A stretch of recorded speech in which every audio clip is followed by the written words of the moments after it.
रघुपति प्रिय भक्तं वात जातं नमामि। संतांची पायी हा माझा विश्वास, संतांची पायी हा माझा विश्वास, सर्व भावे दास झालो त्यांचा, तेची माझे हित करीती सकळ, जेने हा गोपाळ कृपा करी। प्रस्तुत कीर्तन रूपी सेवेकरता निवडलेला अभंग श्रीमान जगद्गुरु जगद्वंदनीय महाराष्ट्र भूषण वैराग्यमूर्ती श्री तुकोबाराय यांचा 4 चरणांचा अभंग असून, प्रस्तुत अभंगातून महाराज आपल्या हिताची जी गोष्ट आहेत ती नेमकी कोणाकडून साध्य होणार आहे ते सांगतायत आणि त्याकरता आपण काय करायला पाहिजे, या दोन्ही ज्या गोष्टी आहेत या प्रस्तुत अभंगातून महाराज आपल्या सगळ्यांना सांगतायत। विठ्ठल विठ्ठल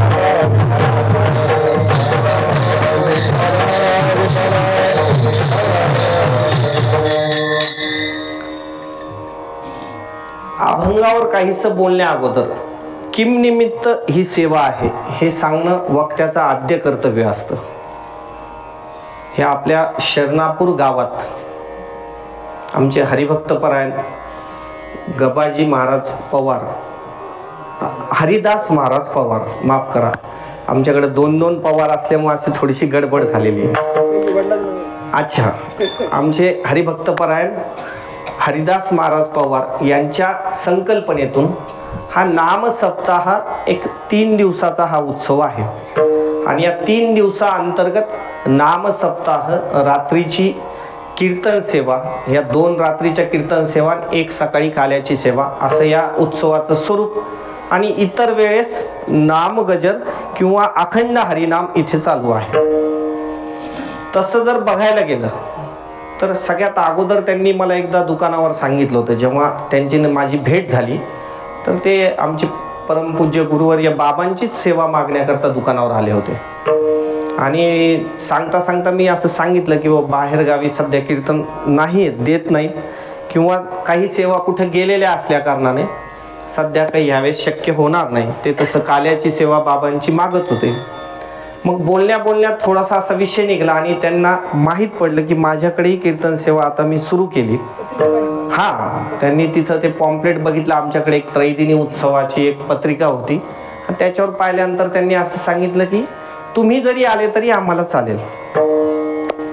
मग तसं त्यांचा हा जो विश्वास आहे हा जरा जास्तच विश्वास झाला, कारण आजच्या आपला मूळ अभंगाचा विषय विश्वास आहे, म्हणून सांगण्याचं तात्पर्य तेवढं की त्यांचा हा जो विश्वास आहे हा बाबांकडे ठेवणं योग्य गोष्ट आहे। सारण संताची पायी हा माझा विश्वास, पण तोच विश्वास तसाच उचलून त्यांनी माझ्यावर विश्वास टाकला आणि त्यांनी असं सांगितलं तुम्ही आलं तरी मला चालेल। आणि मूळ त्यांच्या सप्त्याला यायला मला स्वतःलाच एक उत्सुकता निर्माण झाली। त्याचं कारण असं की जेव्हा त्यांची सगळी ती सप्त्याची काय रूपरेषा असते असं जाणल्यावर थोडीशी चर्चा झाली आणि त्यांनी सांगितलं मला दुसरं काही नाही म्हणे, फक्त तिथं नामस्मरण घडलं पाहिजे, अखंड हरिनाम घडलं पाहिजे, एवढा एकमेव उद्देश, इतर काही या सप्त्यातून उद्देश नाही। तसं जर बघायला गेलं तर सध्या गावोगावी वगैरे सप्त्याची खूप प्रचंड संख्या वाढलेली आहे। तसा हा 3 दिवसाचा उत्सव, सप्ताह म्हणलं तर 7 दिवसाचा उत्सव असतो, पण ही 3 दिवसाची सेवा आहे। अशा अनेक जागेवर खूप वेगवेगळ्या सेवा चालू असतात, अनेक जागेवर सप्ते चालू आहे, पण त्या सप्त्याचं जर प्रधान काही असलं, जर मुख्य जर काही असलं तर ते नामस्मरणच असायला पाहिजे। पण त्याचं कारणच असं आहे की हे करायचंच कशा करता, हे नामस्मरण मुखातून घडावं, एवढी एकच गोष्ट जर समोर उद्देश ठेवून जर केली तरच तो खरा सप्ताह आहे। आमच्या बाबांच्याच मुखातून मी बऱ्याच वेळा ऐकलेली गोष्ट आहे की अगोदर गावोगावी जेव्हा सप्ताह व्हायचे तेव्हा 7-7 दिवस कीर्तन सुद्धा नाही व्हायचे महाराज। 7 दिवस फक्त विना उभा करायचा, अखंड हरिनाम चालू आहे आणि 8व्या दिवशी झालीच तर काल्याची सेवा, अन्यथा नाही झाली तरी हातावर एखादा प्रसाद द्यायचा आणि तो सप्ताह झाला। म्हणजे प्राधान्यानं त्यावेळेस हरिनाम जे होतं ते घेतलं जात होतं।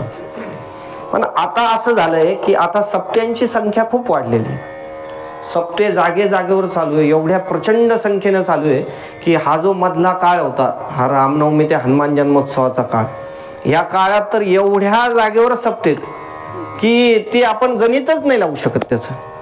ते औरंगाबाद शहरात कमीत कमी 100-200 सप्ते त्या कालावधीत आहेत. म्हणजे एका जागेवर जर आपण हजर राहिलो तर दुसऱ्या जागेवर तिचं हजरही नाही राहू शकत, एवढ्या सेवा चालू आहे. पण प्राधान्यानं जे विना पहारा पाहिजे, जे नामस्मरण जे पाहिजे, ते काही तेवढं म्हणावं असं निष्ठेनं घडताना काही दिसायला तयार नाही. कारण बऱ्याच जागेवर तर असे आहेत की रात्रीच्या वेळेस, दिवसाचा तरी पहारा जे आहे तो थोडा चांगला चालतो, पण रात्रीच्या पहाऱ्याची खूप दुरावस्था झालेली आहे. रात्रीच्या नामस्मरणाला कोणी भेटतंय का? नाही तर मग आता 2-4 चांगले असे वयोवृद्ध लोकांना बोलवायचं आणि मग ते पहाऱ्याचा विषय, कुठं त्यांना बिड्याचे कट्टे, कुठं रात्री चहा, कुठं काय तंबाखू. मला सांगा, या सगळ्या व्यसनातून जे नामस्मरण घडत असेल ते खरंच भगवंताला मान्य होत असेल का? आणि त्यांच्याकडे जी तळमळ नामस्मरणाची मला जाणवली, त्यांनी असं सांगितलं की फक्त आपल्याला तेवढंच आपल्या प्रांगणात तिथं समोर घडलं पाहिजे, एवढाच त्याच्या मागे मुख्य उद्देश. आणि आमच्या राहत्या गजानन कॉलनी, म्हणजे छत्रपती संभाजीनगरमध्ये जी गजानन कॉलनी आहे, तिथे पण जो उत्सव होतो, तिथं पण प्रधान जे आहे या नामस्मरणाला खूप महत्त्वानं बाबा ही सेवा चालवतात. आणि आमच्याकडे असं आहे की जवळपास ते पहारे घेण्याकरता थोडे भांडणं होतात की हा पहारा मला पाहिजे, हा पहारा मला पाहिजे. म्हणजे एवढ्या आवडीतून जिथे ही गोष्ट घडत असेल तिथं आपणही निश्चित जायला पाहिजे आणि तिथलच्या सगळ्या लोकांचं दर्शन आपल्याला झालं पाहिजे, अशी मनात एक निर्माण झालेली इच्छा आणि त्या अंतर्गत ही सेवा देण्यात आलेली आहे. विठ्ठल विठ्ठल.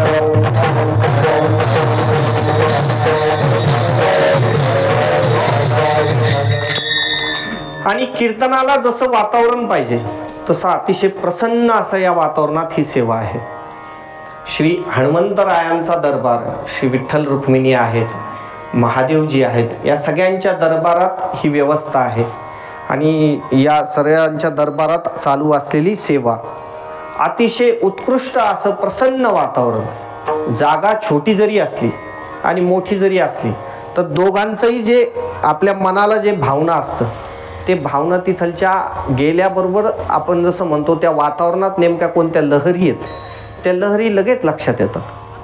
आणि त्या लहरी इथे आल्याबरोबर लक्षात आलं की मंदिरात जेव्हा आपण हनुमंतरायांची मुद्रा बघितली तर अतिशय प्रसन्न अशी मुद्रा, असं वाटते की प्रत्यक्ष हनुमंतरायच बसलेले, अशी अतिशय चांगली अशी देखणी मूर्ती. आणि बाजूला जे आहेत, बाजूला महादेवजी आहेत, इकडे पांडुरंग परमात्मा आहे, विठ्ठल रुक्मिणी आहे आणि अनेक साधू संतांचे तिथे फोटो वगैरे लावलेले आहेत. प्रामुख्याने वर मी साखरे महाराजांचा फोटो पाहिला, सगळ्यांचेच तिथं प्रतिमा आहेत. आणि तसं या सगळ्या साधू संतांचं जर काही मुख्यत्वानं जर काही सगळ्यांना सांगायचं असेल तर ते फक्त नामस्मरणाकरताच सगळ्यांची ओढ आहे. प्रत्येकाचं एकच सांगणं आहे की नामस्मरणाकडे सगळा समाज कसा प्रवृत्त होईल आणि त्या नामानं आपला कसा उद्धार होईल याच्याकरता ती सगळी गोष्ट आहे. आणि प्रत्येक साधू संतांचा जो विश्वास आहे तो त्या नामस्मरणावर आहे, नामावरच तो विश्वास आहे आणि तो असलाही पाहिजे. जर त्याच्यावर जर विश्वास नसला तर ही सगळी जी साधना आहे ही करूनही आपल्याला जे मिळवायचे ते आपल्या पदरात पडणार नाही. कारण विश्वास जर एखाद्या गोष्टीवर नसला तर म्हणावा असं त्याचं फळ आपल्याला मिळत नाही. कारण या सगळ्या ज्या गोष्टी आहेत या विश्वासावरच अवलंबून आहेत. तसं विश्वास ही जी गोष्ट आहे ना, ही परमार्थात जेवढी गरजेची तेवढी संसाराच्या अंगानं सुद्धा खूप गरजेची गोष्ट आहे. आपण पावलोपावली जे आहे एकमेकांवर जर विश्वास ठेवला तरच आपलं हे कार्य पुढे चालू शकतं. तुम्ही विचार करा की सकाळपासून संध्याकाळपर्यंत जेवढ्या आपल्या क्रिया घडतात त्या सगळ्या क्रियेच्या पाठीमागे जर काही असेल तर एकमेकांबद्दलचा विश्वास, मग तो वेगवेगळ्या व्यक्तीवर असेल, जड पदार्थावर असेल, मनुष्य प्राणी सोडून इतर प्राण्यावर असेल, सगळ्यांवर विश्वास असतो आपला. जर आता आम्ही तिथून निघालो आता कार्यक्रमाकरता आणि आम्हाला त्यांनी फोन लावला कुठे आहे, तर आम्ही किती विश्वासानं सांगितलं की एक 15-20 मिनिटात पोहोचू. कशाच्या विश्वासानं सांगितलं? ती जी जड गाडी आहे तिच्या विश्वासानंच ते गोष्ट आपली झाली ना, की 15-20 मिनिटात आपण तिथं पोहोचू. किंवा जे चालवणारे आहेत ते म्हणजे इतर मनुष्यावर आपला असलेला विश्वास की ते आपल्याला 10-15 मिनिटात तिथं पोहोचवतील. म्हणजे प्रत्येक जी गोष्ट आहे संसारातली ती विश्वासावरच अवलंबून आहे. साधी जर एक पाय आपल्याला इथून जर पुढे टाकायचा असेल तर त्या पाय टाकायला सुद्धा सगळ्या गोष्टीचा विचार करावा लागतो आणि विश्वासानं ती गोष्ट पुढे चालते. विश्वास म्हणजे श्रद्धा. म्हणजे ते विश्वास असा की जर हा पाय जर मला इथं पुढे टाकायचा आहे तर सगळ्यात अगोदर पुढची जी जमीन आहे त्या जमीन बरोबर आहे का, तिथं काही खड्डा आहे का, काही आहे का, पहिले एकदा ती जमीन व्यवस्थित आहे का हे बघायचं. त्या जमिनीवर अगोदर विश्वास, त्याच्यानंतर त्याच्यानं आपल्या डोक्यात तयार झालेली एक ज्याला आपण म्हणतो कमांड किंवा आज्ञा, की डोक्यानं असं सांगायचं की हा पाय पुढं आपण टाकू शकतो. म्हणजे पहिले डोळ्यावर पण विश्वास ठेवावा लागेल की जमीन त्यानं व्यवस्थित बघितली. म्हणजे काय झालं, 3-4 गोष्टीवर विश्वास झाला. एक तर डोळ्यावर विश्वास आहे, पायावर विश्वास आहे, ज्या बुद्धीनं आपल्याला सांगितलं की तिथं तुम्ही पाय टाकू शकता त्या पायावरही विश्वास, त्या बुद्धीवर विश्वास, सगळ्यांवर विश्वास टाकून आपण एक पाय पुढं टाकतो. जर पाय जर नुसतं पुढं टाकायचं तर आपल्याला एवढी गोष्ट करावी लागते, पण ती सगळी जी आहे ती विश्वासावरच अवलंबून आहे. घराघरात जरी आपण गेलो तर घराघरात सुद्धा जे आहे नवऱ्याचा बायकोवर विश्वास असतो, बायकोचा नवऱ्यावर विश्वास असतो, आणि जर ते नसलं तर हे चालूच नाही शकत. जर समजा आपण घरी गेलो आणि बायकोनं जर जेवण वाढलं तर जेवण वाढल्याबरोबर आपण त्या जेवणातली एखादी अशी चतकोर तुकडा तोडतो ना, असं करून ते कुत्र्याला टाकतो का अगोदर, किंवा बघ याच्यात काही विष वगैरे कालवलेले का, असं करतं का कोणी? का नाही करत? विश्वास आहे की ते बायको आपल्याला ते देणारच नाही ते विष. त्या विश्वासावरच ते कार्य चाललेलं ना सगळं. तसं प्रत्येक गोष्टीला जे आहे ते विश्वासच कारणीभूत. मग तसं जर विश्वास बघायला गेलं ना तर आपल्या सगळ्यांचा जो विश्वास आहे तो असा सगळीकडे आहे. छोट्या मोठ्या सगळ्या गोष्टींवर आपण विश्वास ठेवलेला आहे. जड गोष्टींवर आपला विश्वास आहे. जड गोष्टी कोणत्या कोणत्या आहेत? जर आता इथून आपण घरी गेलो, जेव्हा आता कीर्तन संपलं, कीर्तन संपून घरी गेल्यानंतर आपण निवांत झोपतो, आणि निवांत झोपताना वर आपल्या छत आहे, आणि तो छत जे आहे त्याच्याकडे आपण बघत बघत निवांत झोपून जातो. कसं झोपतो? कारण आपल्याला विश्वास आहे ते आपल्या डोक्यावर पडणार नाही. तो एखादा फॅन असेल तोही आपल्या डोक्यावर पडणार नाही, हा सगळ्यांचा विश्वासच आहे. या विश्वासाअंतर्गतच आपल्या या सगळ्या गोष्टी चालू आहे. मग तर बघायला गेलं ना तर सगळ्यांचे जे विश्वास आहेत ना ते असे 3 जागेवर विभागले गेलेत. एक तर मनुष्य जे आहेत इतर प्राण्यांवर विश्वास, म्हणजे मनुष्य सोडून इतर मनुष्यांवर विश्वास. सगळ्यात अगोदर जडावर विश्वास, आणि मग इतर मनुष्य प्राण्यात म्हणजे चेतनावर विश्वास. त्या चेतनाच्या माध्यमातून 2 वेगवेगळ्या गोष्टींवर विश्वास. एक तर मनुष्य प्राण्यावर विश्वास, आणि मनुष्य प्राणी सोडून इतर जे प्राणी आहेत त्याच्यावर तर विश्वास असतो. एकदा काय झालं, आम्ही एका जागेवर कार्यक्रमाला गेलो, आणि कार्यक्रमाला गेल्यानंतर तिथलचे जी दुपारची वेळ होती, आणि दुपारच्या वेळेला त्या गृहिणीनं असं सांगितलं की तुम्ही आले आता दूध वगैरे घ्या. खेडेगाव असल्या कारणानं आमच्या सोबतचे काही लोकांना शेतीचा अंदाज होता. त्यांनी असं सांगितलं दुपारचा वेळ आहे, आता दूध इथं कुठं मिळणार, कारण हे पिशव्या वगैरे आता सुरू झाल्यात, त्यावेळेसच्या काळात नव्हत्या. ते म्हणे खेडेगाव इथं दूध मिळणार नाही. या अंदाजानं त्या लोकांनी असं सांगितलं की संध्याकाळी दूध घेऊ, आत्ता नको, जेव्हा कार्यक्रम सुरू होईल तेव्हा दूध घेऊ, कारण आता तुमची गाय म्हैस वगैरे इथं नसेल, आणि असली तरी दुपारच्या वेळेस ती दूध देणार नाही. पण त्या बाईनं असं सांगितलं की म्हणे महाराज तुम्ही बिनधास्त राहा म्हणे, माझी जी म्हैस आहे ना म्हणे ती दुपारी सुद्धा दूध देते, तुम्ही काही चिंता करू नका. तिला दुपारी जरी सांगितलं, दुपारी हात लावला तरी दूध देते. मग आता हा कोणावरचा विश्वास आहे? म्हशीवरचा विश्वासच आहे ना, की ती दुपारी सुद्धा हात लावलं तरी दूध देईल. म्हणजे मनुष्याचं जे विश्वासाचं जे ठिकाण आहे ते अनेक जागेवर विखुरल्या गेलेलं आहे. पण या ज्या ज्या जागेवर आपण विश्वास ठेवलेला आहे, तसं विश्वास हे जे विषय आहे ना, हा विश्वासाला पर्यायी जर शब्द बघितला तर श्रद्धा. श्रद्धा आणि विश्वास एकच आहे. त्याच्याकरता रामचरितमानसमध्ये एक विषय आहे की भवानी शंकरो वंदे श्रद्धा विश्वास रूपिनो. सुरुवातीलाच बालकांडामध्ये विषय आहे, तिथे श्रद्धा आणि विश्वास या दोन्ही ज्या शब्द आहेत हे वेगवेगळे जरी असले तरी श्रद्धा श्रद्धा जो आहे तो स्त्रीलिंगी शब्द आणि विश्वास पुल्लिंगी शब्द, या दोघांना उपमा दिलेली आहे. या दोघांना सांगितलं भवानी शंकर, म्हणजे भवानी माता जी आहे त्याला श्रद्धा सांगितलेली, आणि विश्वास म्हणजे शंकर. हे जसे दोघात अभेद आहे, भवानी शंकरामध्ये जसं अभेद आहे तसं श्रद्धा आणि विश्वास हे म्हणायला 2 गोष्टी आहेत, पण या दोन्ही गोष्टी एकच आहे. आणि मग आपली जी ही श्रद्धा आहे, आपला जो हा विश्वास आहे, हा वेगवेगळ्या अंगाने विखुरला गेलेला आहे. आणि असा एकही मनुष्य प्राणी नाही की ज्याची कुठे श्रद्धा नाही किंवा ज्याचा कुठे विश्वास नाही. सगळ्या जागेवर नेमकं ठेवायचा कुठं हे जरी माहीत नसलं तरी त्याच्या अनेक अंगानं त्याच्या विश्वासाचं श्रद्धेचं जे स्वरूप आहे ते त्या अंगानं विभागल्या गेलेलं आहे. आणि एकाही माणसाचं असं विश्वासाला सोडून कार्य नाही आहे. हे गीतेच्या 17व्या अध्यायामध्ये सुद्धा सांगितलंय की जशी जशी त्याची श्रद्धा असते तसं तसं त्याचं काम असतं. त्याच्याकडचं माईक काढून घेतलं का? ठीक आहे, तसंच म्हणा. हा बरोबर. विठ्ठल विठ्ठल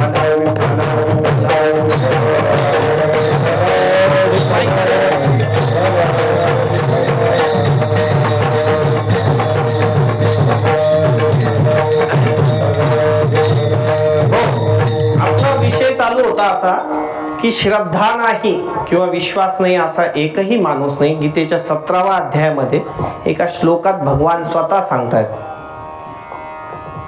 श्रद्धामयं पुरुषो यो यच्छ्रद्धस्येवसः. बघा इथं असं सांगितलंय की श्रद्धा एखाद्याची नाही असा एकही पुरुष नाही. सगळ्यांची श्रद्धा कुठे ना कुठे आहे.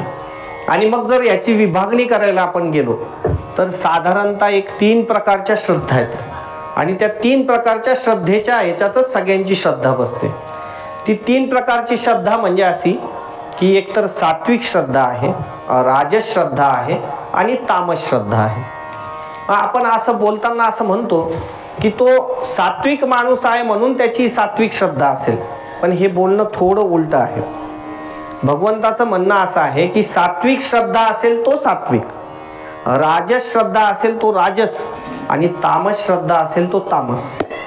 मुळात आपल्याला त्या सध्या तो आपला मूळ प्रतिपाद्य विषय नाही की ही नेमकी कोणती श्रद्धा आहे. पण या सगळ्यांवर जरी आपण श्रद्धा ठेवली तरी या श्रद्धेनं आपलं नेमकं जे हित आपलं मनुष्य जीवनात साधल्या पाहिजे, जे साधल्या गेलं पाहिजे ते आपलं साधल्या जाणार आहे का नाही जाणार आहे हे आपण ज्याचं त्यानं तपासून बघा.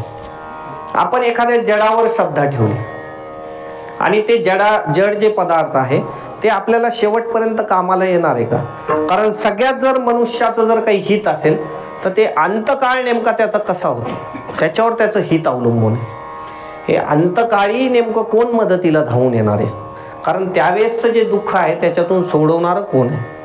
तर आपण यापैकी कोणावर जरी श्रद्धा ठेवली, जडावर जर आपण श्रद्धा ठेवली तर जड पदार्थ आपल्याला अंतकाळी येणार आहे का? विचार करा. जर ते जड पदार्थ जर अंतकाळी जर कामाला आले असते तर अनेक भजन आहेत, अनेक प्रमाण आहेत, तिथं कितीतरी प्रमाणातून सिद्धी करता येते.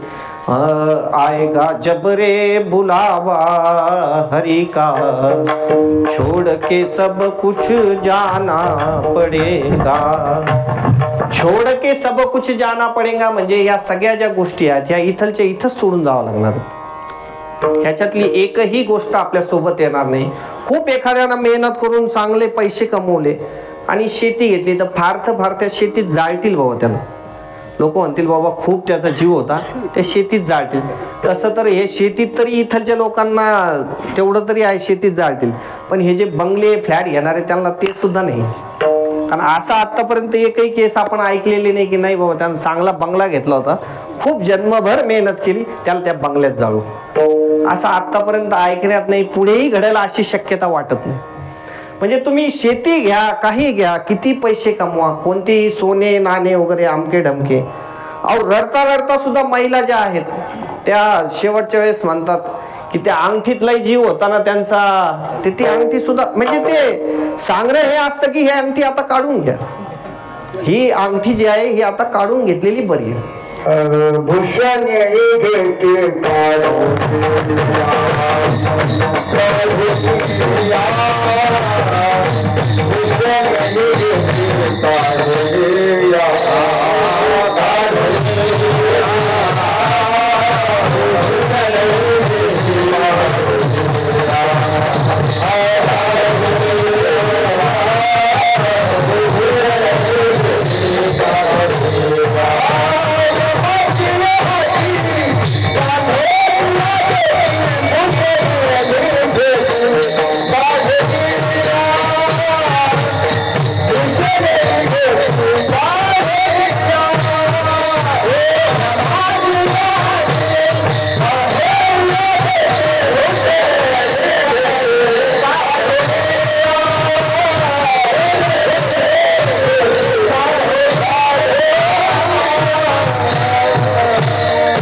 भूषणेही देती काढून, या अतिशय उत्कृष्ट प्रमाण जे आपल्याला सध्याच्या विषयाला लागणारं असं प्रमाण.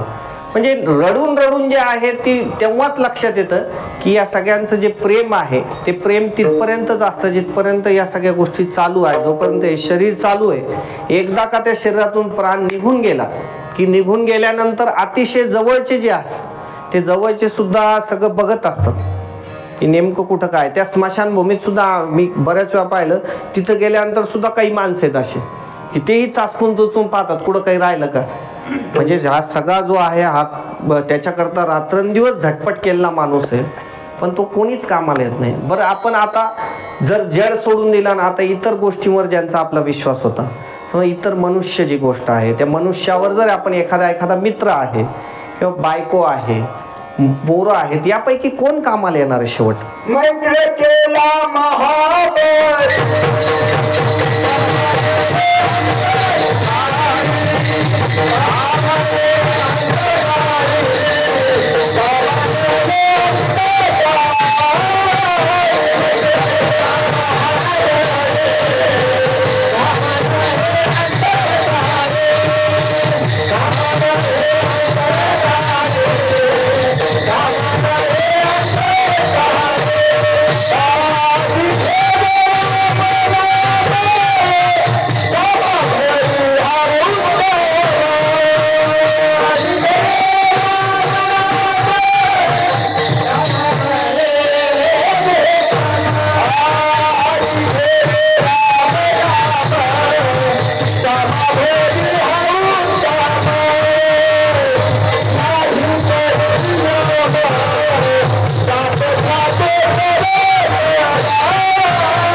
मैत्र म्हणजे मित्र सुद्धा अंतकाळी कामाला येत नाही. जर काही कामाला येणार असेल ते पुढचं चरण जे आहे आपण त्याला बघू. फक्त आपलं मूळ प्रतिपाद्य विषय जो आहे तो एवढाच की मित्र सुद्धा अंतकाळी कामाला येणार नाही. फार तर फार अंतकाळी एवढ्या कामाला येऊ शकतो की तुम्ही एकदा गेले तर ते जे मटेरियल आणायचं तेवढं आणून देऊ शकतो. तुम्हाला पोहोचवायची जी व्यवस्था आहे तेवढी फक्त एखादा मित्र करू शकतो. गुलमंडीवर कुठं मिळतंय तिथं जाऊन आणायचं, ते तुमचं सगळं साहित्य तिथं पोहोचून देऊ शकतो. अन्यथा कोणीच कोणाच्या कामाला येणार नाही. आपला मूळ विषय हा आहे. आणि मग जर आपण या सगळ्या गोष्टी ज्या आहे एवढाही आपला विश्वास, एवढी श्रद्धा या सगळ्यांवर आपण खर्च केली आणि जर याच्यापैकी काहीच कामाला येणार नाही, जर आपण मनुष्य इतर प्राणी जर बघितले तर कितीतरी लोकांचं असं आहे की आता इकडं खेड्यापाड्यात तर नाही माहीत, पण शहरात जे आहे त्या कुत्र्यांवर मांजरांवर एवढं प्रेम आहे की ते स्वतः जिथं जेवतात त्या बाजूला घेऊन त्याला जेवतात. अक्षरशः त्यांच्या घरी जर गेलं तर किळस वाटते आपल्याला. हे काय लोक आहेत हे एकदम. ते घराभरात झालेले त्याचे केस आणि त्याचे वेगवेगळे ठेवलेले नाव, टॉमिन फॉमिन, ते दिवसभर त्याच्यातच गुंतलेले लोक. म्हणजे मनुष्य इतर प्राण्यांवर सुद्धा त्यांची श्रद्धा आहे, इतर जागेवर सुद्धा त्यांचा विश्वास आहे, तिथं त्यांचं प्रेम आहे. पण यापैकी कोणीच आपल्या अंतकाळी कामाला येणार नाही. आणि मग नेमका अंतकाळी कामाला जर कोणी येणार नसेल तर आपण या सगळ्या गोष्टींवर जो विश्वास ठेवतोय तो नेमका आपला चुकीचा आहे का बरोबर आहे? विठ्ठल विठ्ठल.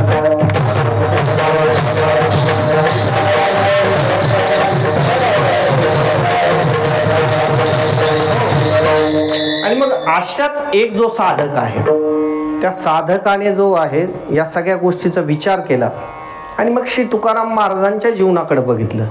श्री तुकाराम महाराजांचं जे जीवन आहे ते या अंतकाळाचं जे आपल्याला दुःख आहे त्या दुःखातून बाजूला झालेलं ते जीवन दिसतंय. आणि मग नेमकं तुम्ही कोणती साधना केली महाराज की त्या साधनेतून तुम्ही नेमकं आपल्या अंतकाळाचं जे दुःख आहे ते बाजूला केलं? नेमकं कोणावर विश्वास ठेवला आणि कोणावर विश्वास ठेवला तर माझं हे काम पूर्ण होईल? या सगळ्या अनुषंगानं जे आहे ते अभंगाचं पहिलं चरण आहे.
संताची पायी हा माझा विश्वास, सर्व भावे दास झालो त्यांचा.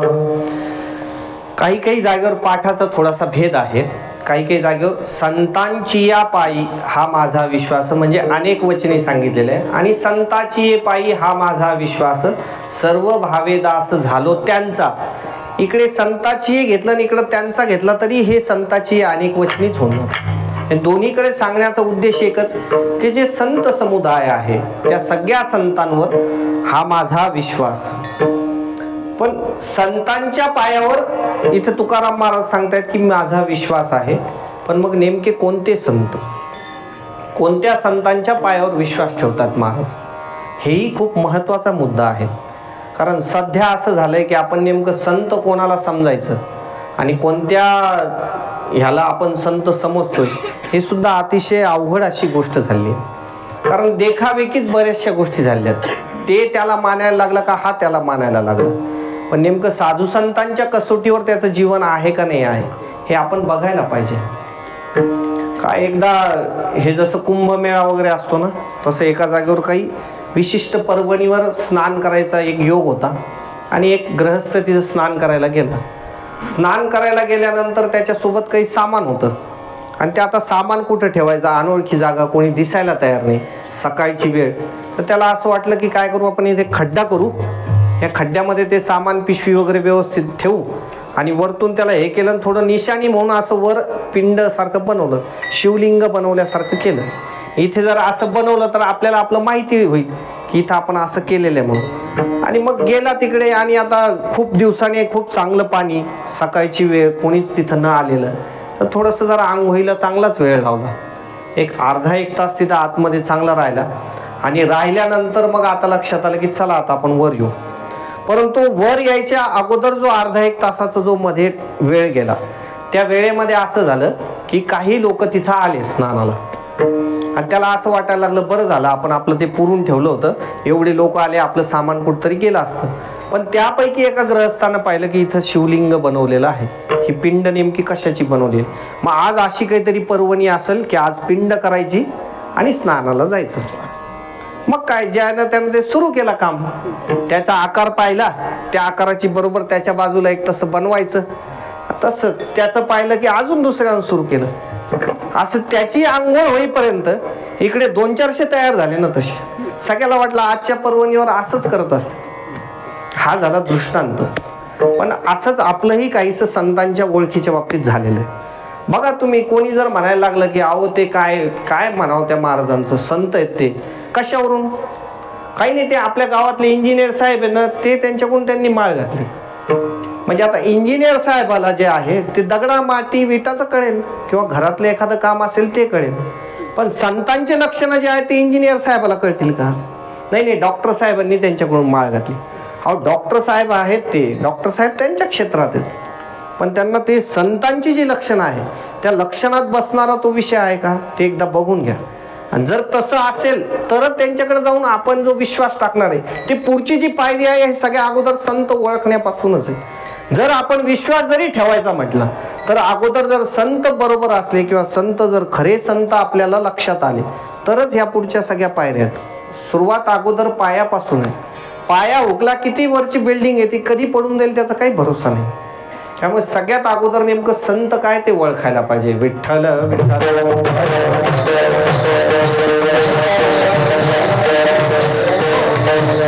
जर आपण समोरच्याला न ओळखता जर आपण असा विश्वास ठेवला तर निश्चित आपली फसगतच होते. समोरच्याला आपण व्यवस्थित ओळखायला पाहिजे आणि ओळखून जर त्यांचा अधिकार जर आपल्या लक्षात आला तरच आपलं ते काम होणार आहे. रामायणातलंच उदाहरण आहे. रामायणामध्ये जटायूजी जे आहेत, जटायूजी जेव्हा सीतामय्याला रावण नेत होते आणि मग त्या रावणाला त्या जटायूनं पाहिलं आणि जटायूमध्ये प्रचंड अशी शक्ती होती, म्हणजे रावणाला सुद्धा हरवण्या इतपत शक्ती होती. जटायूंचं जे सामर्थ्य होतं ते खूप मोठं सामर्थ्य होतं.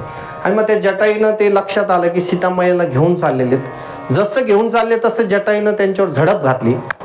आणि रामायणामध्ये असं लिहिलेलं आहे की त्या जटायूनं जवळजवळ रावणाला परास्तच केलं होतं. रावणाला असं वाटलं की आता आपला अंतकाळ समीप आलेला आहे आपण हे विनाकारणच हे उद्योग केले. कारण काय होतं, जसं जसं माणसाचं मरण जवळ आलं ना की माणसाला बरेच मागची फिरायला लागते बरं समोर.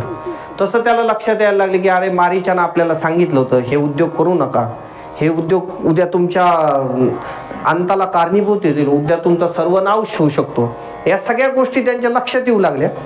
आणि त्या जटाईनं जे आहे त्या जटाईनं खूप त्यांना त्रस्त करून सोडलं. ज्या रथावर तो रावण होता तो रथावरून त्याला खाली ओढलं.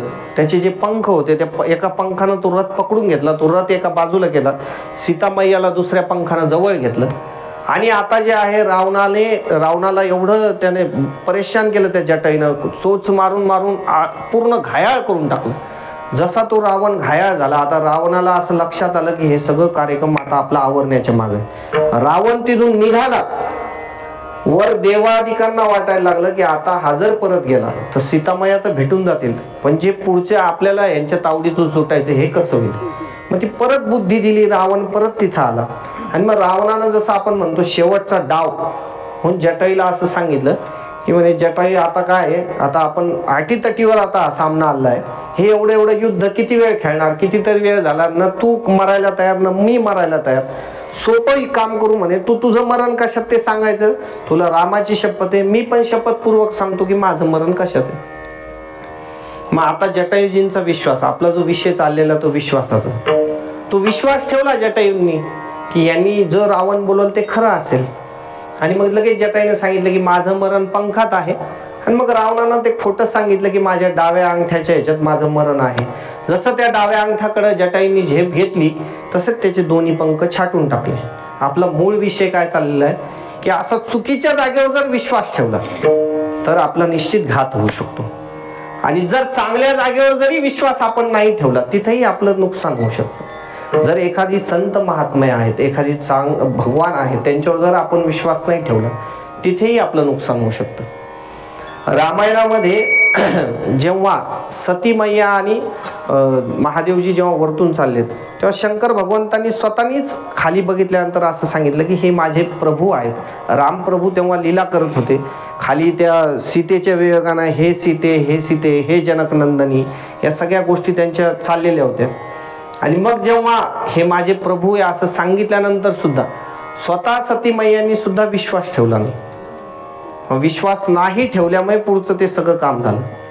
जे पुढं जे आहेत भगवंतांनी त्यांचा त्याग केला. मग त्याच्यानंतर पुढं त्या सगळ्या गोष्टी आपला मूळ आत्ता विषय नाही. आपला मूळ एवढाच विषय आहे की आपण विश्वासाचं जे ठिकाण आहे ते व्यवस्थित एकदा ओळखून घ्यायला पाहिजे. आणि तिथे जर विश्वास ठेवला तरच आपलं काम होऊ शकतं. विठ्ठल विठ्ठल.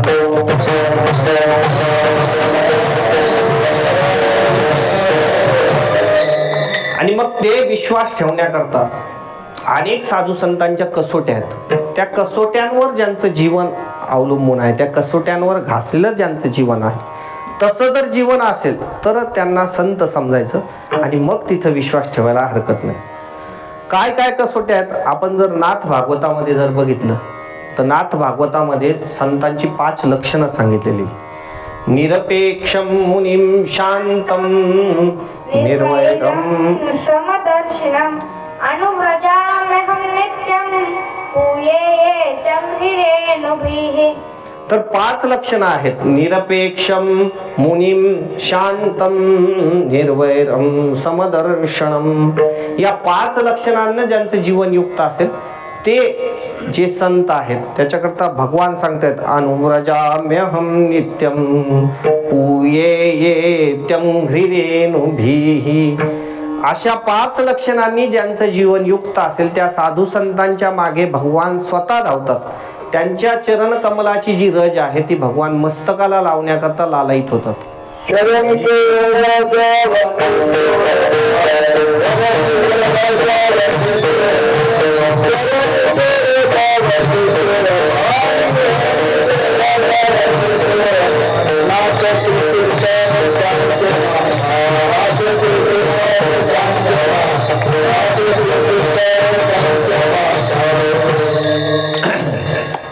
तर सांगण्याचं तात्पर्य असं की या 5 लक्षणामध्ये बघा आता कोण कोण बसते. ते सगळ्यात अगोदरचं लक्षण आहे निरपेक्षम. म्हणजे ते जे महात्मे आहेत ते निरपेक्ष पाहिजे, त्यांना कशाचीच अपेक्षा नको. मग त्याच्यावरच्या ओया बघा, अनन्य करिता माझे भजन, माझ्या स्वरूपी झगडले मन, सकळ वासना गेल्या विरोन, वृत्ती शून्य अवस्था. धनाच्या बाबतीत त्याची अवस्था कशी पाहिजे? आटाठी विनन प्रार्थिता, आयाचित अर्थ प्राप्त होता, तोही हाती घेवो जाता, निरपेक्षता बुडाली. आटाटी विना प्रार्थिता म्हणजे कोणतंही कष्टाचं काम न करता ते जर धन आपल्याला मिळायला लागलं, तेही हाती घेवो जाता, निरपेक्षता बुडाली. म्हणजे या निरपेक्षतात ते फेल होऊन जातं काम. आता सांगा ह्याच्यात कोण कोण बसतंय? हे सगळ्यात सुरुवातीचाच विषय. या लक्षणामध्ये नेमकं कोणता साधू संत बसतोय? जे बसत असतील त्यांच्यावर विश्वास ठेवला तरच कार्य होणार आहे. अर्थ देखोनी जो लविन्नला, तो जाण लोभे वनवा केला, तोही उपेक्षुनी जो निघाला, तो म्या वंदिला सर्वस्वे. म्हणजे इथे बघा तुम्ही की निरपेक्षाची अशी गोष्ट सांगितली की जो कोणी पैशाला पाहून लवेल, जो कोणी पैशाला पाहून तिकडे धावेल, तो या निरपेक्षाच्या व्याख्येत बसत नाही, तो फेल आहे. मग आता किती साधू संत याच्यात बसतायत, आपण प्रत्येकाने ह्याचा विचार करायचा. हा काही सांगण्याचा विषय नाहीये, हा ज्यानं त्यानं विचार करायचा. आपली श्रद्धा ज्यांच्यावर आपण ठेवलेली आहे ते खरंच ह्याच्या सगळ्या व्यक्तीत बसतायत का? या सगळ्या गुणात त्यांचा समावेश आहे का? ह्याचा आपण विचार करायचा. मग ते पुढचे लक्षण आहेत. मुनीम शांतम निर्वैरम. निर्वैरम म्हणजे कोणाशीच वैर नको. त्या महात्म्याचं एकाशी वैर नाही पाहिजे. नाही तर युट्यूबवर ह्याने टाकले कमेंट आणि त्याने टाकले कमेंट आणि त्याच्यावर वार आणि ह्याच्यावर वार आणि दिवसभर एकमेकाचे भांडणं चालूच. आणि म्हणायला काय तर महाराज. विचार करा ज्यानं त्यानं. निर्वैरम समदर्शनम म्हणजे सगळ्यांकरता सारखंच पाहिजे. एखाद्यानं मोठी वर्गणी दिली तर त्याला जवळ घ्यायचं, एखाद्यानं काहीच नाही पाडलं तर होय तिकडं. विचार करा. या लक्षणात बसणारा जो आहे तोच संत आहे, अन्यथा तो नाहीच. आणि पुढे नाथ महाराज असं सांगतायत, निरपेक्षाच्या लक्षणाला एवढं सांगण्याचं कारण सांगतो. नाथ महाराजांनी एक विशेष उभी खर्च केली याच्यावर. असो पंचलक्षण कथा, एक निरपेक्षता आल्या हाता, पाया लागे सायुज्यता, पूर्ण ब्रह्मता ठसावे. ह्या 5 लक्षणाची कथा मी तुम्हाला सांगितली, पण हे 5 लक्षण तुम्ही बाजूला असू द्या. सगळ्यात अगोदर जर मुख्य लक्षण काही असेल तर हे निरपेक्ष हे मुख्य लक्षण आहे. आणि जर निरपेक्षता जर तुमच्याकडे आली तर हे बाकीचे लक्षणही तुमच्याकडे येतात. निरपेक्षाचे निश्चळ मन, निरपेक्ष तो निर्वैर जाण, निरपेक्ष तो शांत संपूर्ण, निरपेक्षाची जाण सेवा मी करी. भगवान सांगतात त्याची सेवा मी करतो. या सगळ्या लक्षणावर जे आरूढ असतील ते खरे संत. आणि मग तसं तर तुकाराम महाराजांची, ही नाथ महाराजांची कसोटी, पण तुकाराम महाराजांची सुद्धा कसोटी बघा तुम्ही. करीशी ते देवा करी माझे सुखे, परी मी त्यासी मुखे न म्हणी संत, जया राज्य द्रव्य करणे उपार्जना. पुढे पूर्ण अभंग बघा तुम्ही. आपलं मूळ विषय काय आहे की तिथे संतांचे जे लक्षण आहे त्याच्यात ते बसत असले तर तो विश्वास ठेवून ते फायदा होणार. आणि मग संतांवर हा नेमका विश्वास ठेवायचा कशा करता? विठ्ठल विठ्ठल.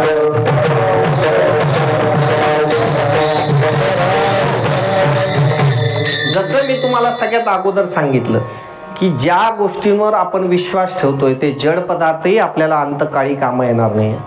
आणि त्यानंतर ज्या तुम्हाला दोन्ही गोष्टी सांगितल्या चैतन्यामधल्या, इतर मनुष्य प्राणी आणि मनुष्य प्राणी सोडून इतर प्राणी कशावर जरी विश्वास ठेवला तर ते अंतकाळाच्या दुःखातून आपल्याला सोडवणार नाही.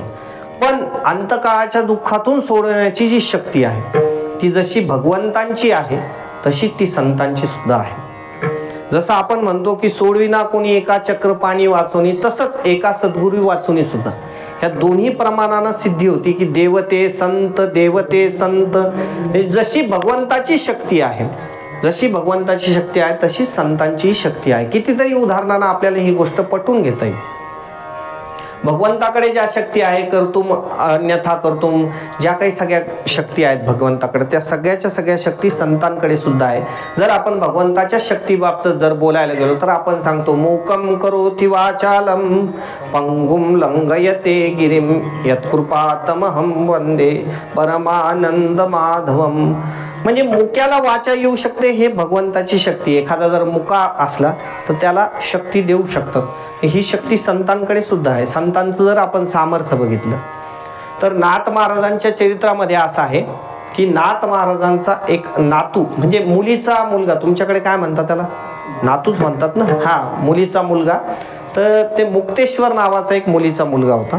तो जन्मताच मुका होता, पण नाथ महाराजांवर प्रचंड श्रद्धा.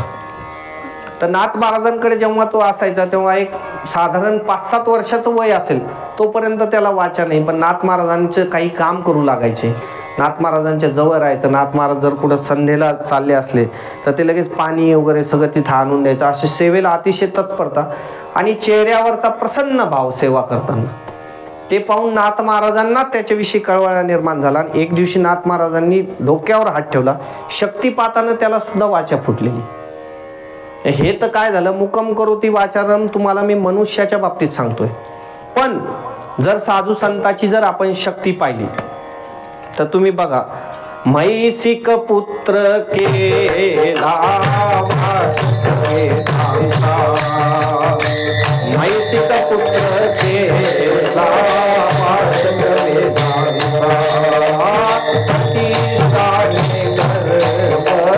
हरिला विप्रांता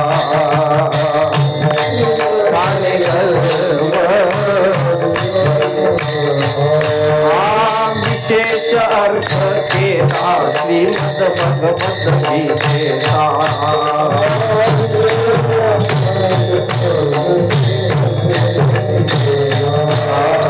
प्रत्यक्ष द्वारी शोभे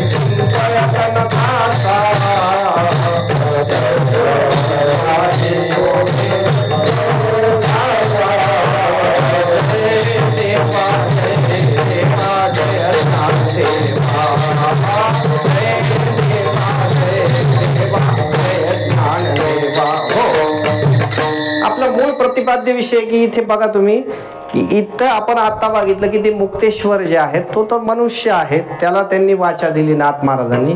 पण तुम्ही ज्ञानेश्वर महाराजांकडे या. ज्ञानेश्वर महाराजांनी म्हैसिक पुत्र केला वाचक वेदाचं, म्हणजे म्हशीचं पिल्लू. म्हैसिक पुत्र म्हणजे अगोदरच म्हैस म्हणजे निर्बुद्ध प्राणी.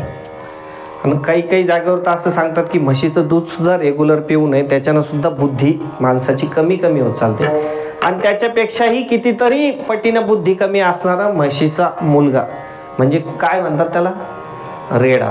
बरोबर ना, रेडा म्हणजे अतिशय निर्बुद्ध. जर समोर एखाद्या वेळेस बसला एखाद्या गाडीच्या तर गाडीवाल्यानं किती हॉर्न मारून द्या, तो जर हल्ला तर शपथ आहे, त्याला कशाचीच काही घेणं देणं नाही. अशा निर्बुद्ध अशा रेड्याला सुद्धा ज्ञानेश्वर महाराजांनी जसं हात ठेवल्याबरोबर ते वेद म्हणायला लागलेत. आणि वेद असे म्हणायला लागले की त्या वेद जे आहेत त्या म्हणण्यावर लगेच तिथलच्या सगळ्या जेवढी काही ब्राह्मण मंडळी आहेत त्या सगळ्यांनी आपल्या वह्या आणल्यात की आपल्या वहीत काही चूक आहे का करेक्शन करून घ्या, कारण एवढे उच्चार त्यांचे स्पष्ट आहेत. म्हणजे ही सांगण्याचं तात्पर्य एवढं की या ज्या सगळ्या गोष्टी आहेत जसं साधू संतांकडे आहे, जसं भगवंताची शक्ती आहे तशीच साधू संतांकडे आहे. पंगुम लंगयते गिरिम, एखादा जर पांगळा असला तर त्याला भगवंताच्या कृपेनं पाय फुटू शकतात. ते संत परंपरेमध्ये ज्ञानेश्वर महाराजांच्या परंपरेत मच्छिंद्रनाथ महाराज जे आहेत ते पुढे तिकडे निघाल्यानंतर मध्ये चौरंगीनाथ महाराजांची त्यांची भेट झाली आणि त्यांचे हातपाय छाटलेले होते. ते हातपाय जे आहेत ते सुद्धा मच्छिंद्रनाथांच्या निस्त्या हात ठेवण्याने त्यांना हातपाय आले, अशी ती आख्यान आहे. मूळ आख्यान आपलं सांगण्याचा सध्या मूळ उद्देश नाही, सांगायचं एकच आहे की जी शक्ती भगवंताची आहे तीच त्यांची आहे. गोरोबा काकांना सुद्धा नामदेव महाराजांचं जे कीर्तन आहे त्यामध्ये टाळी वाजवण्याची इच्छा झाली, जशी इच्छा झाली तसे त्यांचे हात तिथं तयार झाले. या सगळ्या सामर्थ्यात जे आहे जसे भगवान आहेत तसेच साधू संत आहेत, तशीच संतांची शक्ती आहे. त्यामुळे मी त्यांच्या पायावर विश्वास ठेवलेला आहे. विठ्ठल विठ्ठल.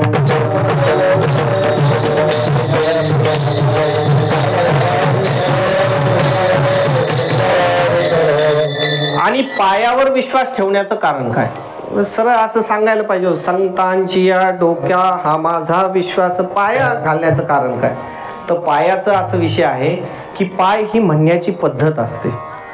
पाय म्हणजे प्रत्येक मनुष्याचं ते स्वरूप आहे किंवा प्रत्येक गोष्टीचं स्वरूप जे आहे त्याला पाया म्हटलं जातं. आपण एखादी इमारत जरी उभारायची असली तर आपण मुख्य काय म्हणतो, पाया. तसं एखादे चांगले गृहस्थ असले, एखादे साधू संत असले तर आपण त्यांना काय म्हणतो, महाराज तुमचे काय लागू द्या आमच्या घरी, पाय लागू द्या. का आपण असं म्हणतो की महाराज तुमचं डोकं लागू द्या घरी, पाय लागू द्या असंच म्हणतो आपण. आणि पायातूनच सगळ्या गोष्टी प्राप्त होत असतात. आपण बऱ्याच वेळा बघा, एखाद्या घरी जे आहे नवीन लग्न होतं आणि लग्न झाल्यानंतर त्या घरातला काळ बदलून जातो. बदलल्यानंतर लोक काय सांगतात, महाराज अगोदर काहीच नव्हतं पण आमच्याकडे नवीन सुनबाई आली आणि तिच्या पायगुणाने या सगळ्या गोष्टी बदलल्या. म्हणजे ही बोलण्याची पद्धत आहे. पण पाय मुख्यत्वानं सांगायचं म्हणजे पाय नाम स्वरूप हे संतांचं स्वरूप आहे. आणि संतांची या पायी हा माझा विश्वास. आणि कसा विश्वास ठेवला महाराज, तर सर्व भावे दास झालो त्यांचा. तिन्ही अंगानं मी त्यांचा दास झालो, कायेनं वाचेनं आणि मनानं, या तिन्ही अंगानं मी त्यांचं दास्यत्व पत्करलेलं आहे. कारण काय होतं, सामान्य विश्वास वेगळा आणि पूर्ण विश्वास टाकणं वेगळं. सामान्य विश्वास जे आहे, या सगळ्या ज्या गोष्टी आहेत या आपल्या सामान्य विश्वासातून आपल्या इकडच्या प्रपंचातल्या गोष्टी चालतात. पण जर साधू संतांकडे जर गेलो आपण तर तो सामान्य विश्वास कामाचा नाही, त्याला विशेष विश्वास पाहिजे. आणि पूर्ण अंगानं जर आपण त्यांना शरण गेलो, सर्व भावे दास झालो त्यांचा. मग कायेनं कसं शरण जायचं, कायेनं म्हणजे साधू संतांची जर प्रत्यक्ष सेवा जर आपल्याला करायला मिळाली तर ती कायेनं आपण ती सेवा करायची. जसं एखाद्या कोणी साधू संत असले, त्यांचे जर कुठे ते उतरत असले तर तिथं जाऊन त्यांची प्रत्यक्ष सेवा करण्याचं योग आहे. काही जागेवर तर असं आहे की ते 13व्या अध्यायामध्ये आचार्योपासनम नावाचं जे पद आहे, तर त्या आचार्योपासनम नावाच्या पदावरच्या ज्या ओव्या आहेत त्या प्रत्यक्ष बघून घ्या की सद्गुरूंची नेमकी सेवा कशी करायला पाहिजे. त्यामध्ये पुढे पुढे असं वर्णन सांगितलेलं आहे की सद्गुरूंनी जर एखादं पान खाल्लं, ते जर थुकायचं असेल तर ती थुकायची पिकदानी सुद्धा मी होईल. म्हणजे एवढ्या भावानं काय काम नाही करू लागायचं त्यांच्याकरता. एखादी जर त्यांची कीर्तन सेवा असली तर ते प्रांगण झाडून घ्या, तिथे जा. नाहीतर असं आहे, बरेच लोक तर कीर्तनाला वगैरे येतात ना, तर इथलचं नाही बोलत मी, थोडं दुसरीकडचं बोलतो, कारण इथलचं बोललं तुम्हाला राग येईल. विठ्ठल विठ्ठल.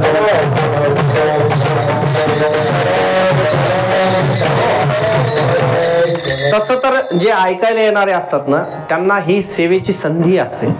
प्रत्येकाने या गोष्टीत आपापला वाटा उचलायला पाहिजे. प्रत्येकाने आपली जबाबदारी सांभाळायला पाहिजे.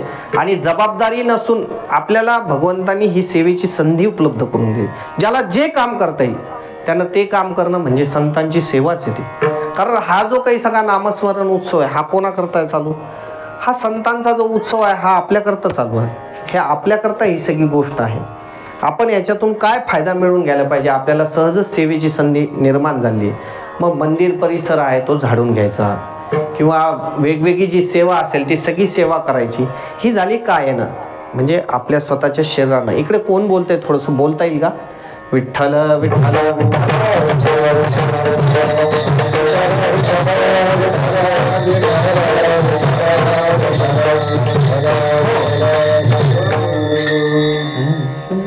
आणि मग वाचेनं काय सेवा करायला पाहिजे. पुण्यवंत भावे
कायेनं तुम्हाला सेवा सांगितली, वाचेनं काय सेवा करायची की वाचन हीच सेवा आहे.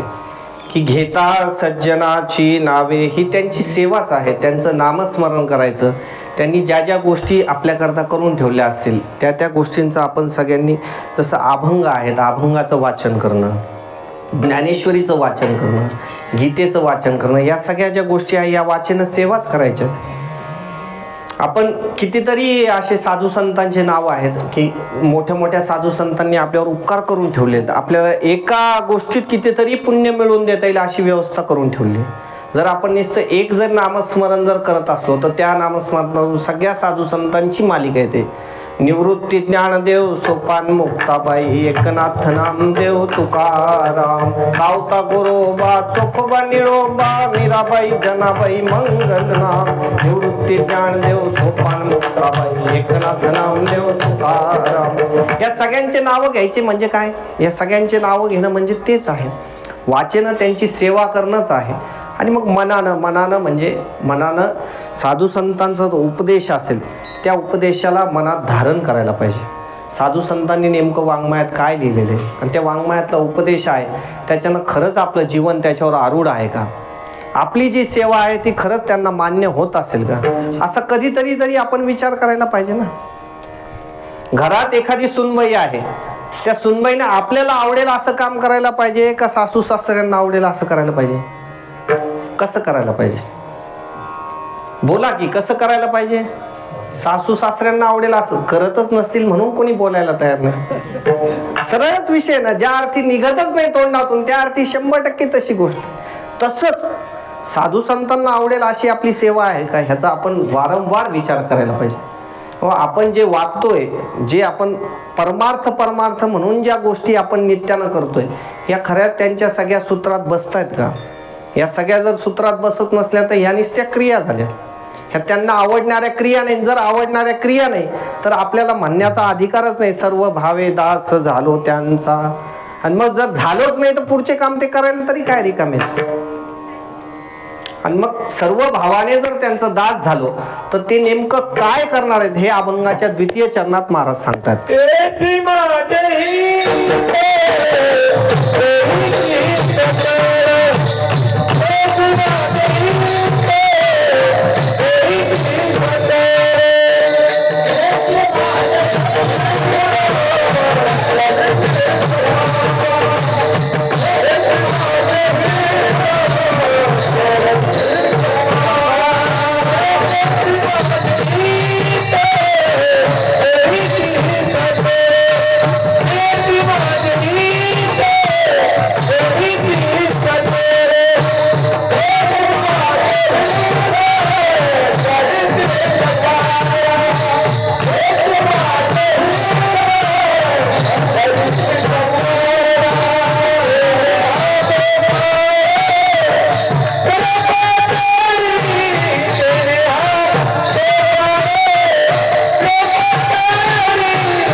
तेची माझे हित करीती सकळ, जेने हा गोपाळ कृपा करी.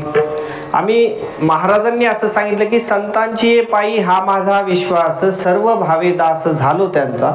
आणि सगळ्या अनन्य भावानं मी त्यांना शरण गेलेलो आहे. अनन्य भावानं त्यांची शरणागती पत्करलेली आहे.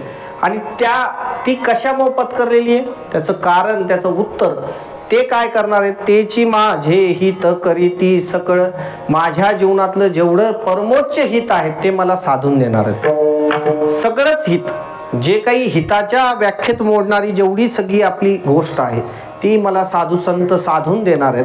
आणि जेने हा गोपाळ कृपा करी, हा गोपाळ म्हणजे परमात्मा माझ्यावर कृपा करतील असं जे हित आहे, ह्या हिताची गोष्ट जी आहे हे ते साधून देणार आहेत. मग आता परमात्म्याचं हित जे आहे म्हणजे गोपाळाची कृपा किंवा भगवंताची कृपा आपल्यावर झाली हे नेमकं कसं समजायचं? आता जे बोलणार आहे ना ते थोडंसं विरोधाभासाचं बोलणं आहे बरं. आपल्याला वाटताना असं वाटतं, आपण नेहमी असं म्हणतो, जर आपण एखाद्याला म्हणलो काय जबरदस्त बंगला बांधला हो तुम्ही, तो महाराज भगवंताची कृपा आहे, भगवंताच्या कृपेने हे सगळं चाललंय. आपण जर म्हणलो की चांगलं छान चालू आहे, काय चालू आहे, मुलांचं काय चालू आहे वगैरे, जर त्यानं आपल्याला सांगितलं खूप छान चालू आहे, असं चालू तसं चालू, मोठा मुलगा अमेरिकेला आहे, छोटा कॅनडाला आहे, अमक्या ढमक्या सगळ्या गोष्टी त्यानं सांगितल्या संसाराच्या, आणि मग त्याच्यानंतर तो काय सांगतो, त्याला एक संपुट जोडलेलं आहे, महाराज भगवंताची कृपा आहे बरं.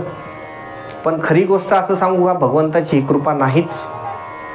भगवंताची जर खरी काही कृपा असेल तर या सगळ्या ज्या आपल्या मोहाच्या गोष्टी ह्याच्यातून जर भगवंतानी बाजूला काढलं तरच ती खरी भगवंताची कृपा आहे.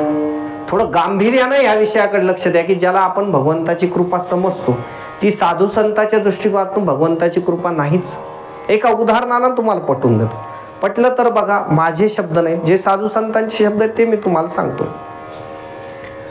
एकदा भगवान कृष्ण आणि अर्जुन जे आहेत ते दोघे असे फिरायला निघालेत आणि सामान्य वेशात होते. कारण कधी कधी कसं असं राजा वगैरे जे असतात ना त्यांना सामान्य वेशातही फिरणं गरजेचं असतं. प्रजेचं नेमकं काय चाललंय, काय सुखदुःखाच्या गोष्टी आहे, आपल्या राज्यात कसं सगळं व्यवस्थित चालू आहे का, हे बघण्याकरता कधी कधी सामान्य वेशातही राजांना निघावं लागतं. तसं जे अर्जुन जे आहेत त्यांनी ते सगळं जो वेश आहे तोही टाकला आणि भगवंतांनी आपला सामान्य वेश धारण केला आणि एका गावात ते निघाले. गावात निघाल्यानंतर जसं चालत चालत आले आणि रथ तिथं जो होता तो बाजूला सोडला गावाच्या बाहेर आणि तिथून चालत चालत पूर्ण गावाची फेरफटका मारला. फेरफटका मारता मारता उन्हाळ्याचे दिवस आणि भूक लागली. भूक लागल्यानंतर अर्जुनाने सांगितलं, देवा आता खूप दमलोय, कुठेतरी जेवण करू आणि आता भूक लागलेली. मग तिथं नेमकं जवळ एक मोठ्या श्रीमंताचा वाडा दिसला आणि त्या श्रीमंताचं पाटलाचं घर आहे असं पकडू आपण. तेव्हा असेल का नाही नसेल पाटील, पण आपण पाटलाचं घर पकडू. तर त्या पाटलाच्या घरात जसं बघितलं भगवंतांनी आणि मग त्याला हाक मारली. ते अगोदरचे ते राहणीमान वगैरे असं टाईट धोतर वगैरे ते असं काठ घेऊन खाली ते आलेत. नेमकं जेवण झालं. जेवण झाल्यानंतर तिथं पान खाण्याकरता बसलेत. ते जे काय म्हणतात त्याला, ते एखादा चौफाळा वगैरे त्याच्यावरती झुलत झुलत आणि मग ती सुपारी काढली ना असं ते घुंगरूचा वगैरे अडकित्ता असा आवाज येऊ लागला. मग भगवंतांनी तिथं असं सांगितलं, म्हणे आम्ही वाटसरू आहोत, आम्हाला भूक लागलेली आहे, जेवणाची वगैरे व्यवस्था होईल का. ते वर बघायला सुद्धा 1-2 मिनटं लावलीत आणि मग वर बघितलं, सांगितलं तुम्हाला काय वाटलं रे म्हणे, चलताच तुम्ही कुठेही येताल म्हणे, निघा म्हणे इथून, जेवायला वगैरे काही नाही म्हणे इथं. आणि अतिशय अद्वा बोलले. ते जसं बोलले तसं ते भगवंतांनी तर सहन करून घेतलं. पण आता अर्जुनाचा स्वभाव, अर्जुनाला लगेच सांगितलं ते काय रथ दूर नाही म्हणे, मी लगेच ते धनुष्यबाण ते आणतो नाही, इथंच कार्यक्रम म्हणे. अर्जुना आपण सामान्य वेशात निघालेलो आहे, ते आपल्याला काहीच करायचं नाही, होईल म्हणे कुठंतरी व्यवस्था, इथं नाही मिळालं तर कुठं दुसरीकडे मिळेल. आणि मग जसं भगवान तिथून बाहेर निघाले, पण बाहेर निघाल्यानंतर परत त्या पाटलाला आशीर्वाद देत निघाले की म्हणे याचं असं एवढा मोठा जो वैभव म्हणे, मला असं वाटतं पुढच्या वर्षापर्यंत याचं दुप्पट वैभव होऊन जावं. ह्याच्याकडे जे जमीन असेल, जर 500 एकर असेल तर 1000 एकर, आपल्याला काय द्यायची घ्यायची, 1000 एकर करा म्हणे. याचं जर 1 कोटी बॅलन्स असेल, 2 कोटी बॅलन्स, जे काही असेल सगळं याचं दुप्पट झालं पाहिजे. आता मात्र अर्जुनाला वाईट वाटायला लागलं की अरे एक तर आपला अपमान झाला, जेवायला दिलं नाही, पाण्याला विचारलं नाही, परत भगवान असं करतात. ते अर्जुनाला वाटलं जाऊ द्या, भगवंताला तरी काय कितीतरी आहे, कोणाला तरी द्यायचं म्हणून दिलं असेल. पण जसं बाहेर आले आणि गावाच्या वेशीच्या बाहेर एक गरीब ब्राह्मणाचं घर होतं. एकच गाय बाहेर होती आणि ते जे ब्राह्मण जे आहे तो बाहेर बसलेला होता. नेमका आता स्वयंपाक जे आहे त्याच्या घरात तयार झालेला असेल आणि आता एक 12 वाजायची वेळ, नैवेद्य वगैरे लावायचा आणि आता जेवायचीच. तसंच त्यांनी तिथं गेलं आणि जसं बघितल्याबरोबर नमस्कार केला. खूप त्या ब्राह्मण देवतेला आनंद झाला. जसं देवाला पाहिलं, अर्जुनाला पाहिलं आणि मग म्हणे कुणकडे आहे, काही नाही म्हणे वाटसरू आहे, अशी अशी भूक लागली म्हणे, आम्हाला जेवायचं होतं, चला ना म्हणे जेवू म्हणे, काय अडचण नाही. आतमध्ये गेल्यानंतर पाहिलं त्याचं ते एक छोटंसं घर, त्याच्यात एखादी तुटलेली ज्याला बाज म्हणू आपण तशी बाज, पूर्ण घराचं जर बघितलं तर एक ज्याला म्हणू आपण 1500 रुपयाचं भांडवल नसलेलं घर, वर पत्र्याचं घर. ते सगळं बघितल्यानंतर देवाला असं वाटलं आता आपण ह्याच्याकडे कसं जेवावं. अर्जुनालाही प्रश्न पडला, पण आता देवाचीच लीला बाबा, देवाने आणलं इथपर्यंत. मग तो म्हणे की बाबा 5-6 भाकरी केलेल्या आहेत म्हणे, तुम्ही जेव्हा मी मागून जेवल म्हणे. ते म्हणले आम्हाला खूप भूक लागली म्हणे, या 5-6 भाकरीत काय होणार म्हणे, अजून करू आपण, घरात एवढं एवढं पीठ आहे. त्याही सगळ्या केल्या भाकरी वगैरे, 10 भाकरी झाल्या सगळ्या. आणि तेवढ्या ज्या 10 भाकरी त्या देवाने आणि अर्जुनाने फस्त करून टाकल्या.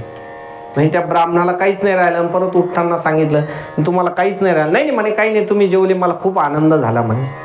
नाही गाय आहे म्हणे, मी संध्याकाळी दूध वगैरे घेईल म्हणे, आता काही अडचण नाही म्हणे. असं म्हणून जेव्हा ते बाहेर निघाले, थोडं पुढं आल्यानंतर भगवंताचा परत कार्यक्रम सुरू. भगवंतानी आशीर्वाद दिला म्हणे, अर्जुना मला असं वाटतं की याची जी गाय आहे ना म्हणे, तेवढी एक गाय मरून जाईल म्हणे. आता मात्र जे आहे, आता अर्जुनाला प्रचंड राग आला. आणि अगोदरच्या ते देण्यावर त्यांचं काही म्हणणं नव्हतं, द्या देवा तुमचंच आहे, ते दिलं तरी काही हरकत नाही. पण आता ह्या बिचाऱ्या गरीबाकडे एकुलती एक गाय, ती सुद्धा तुम्ही मरून जा असं म्हणतात.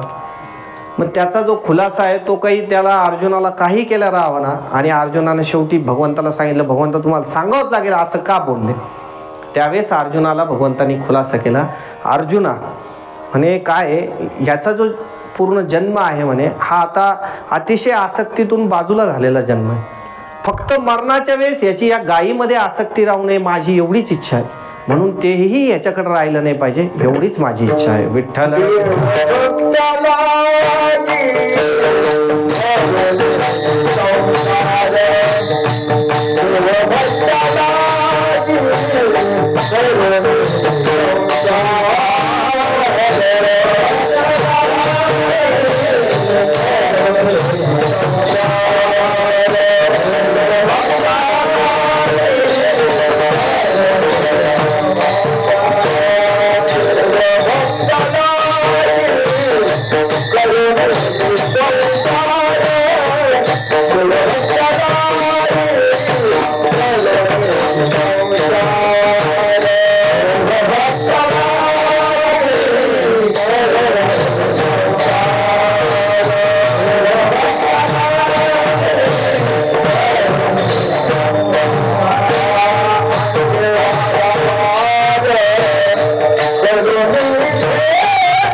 भक्ता लागी करुणे दी संसार.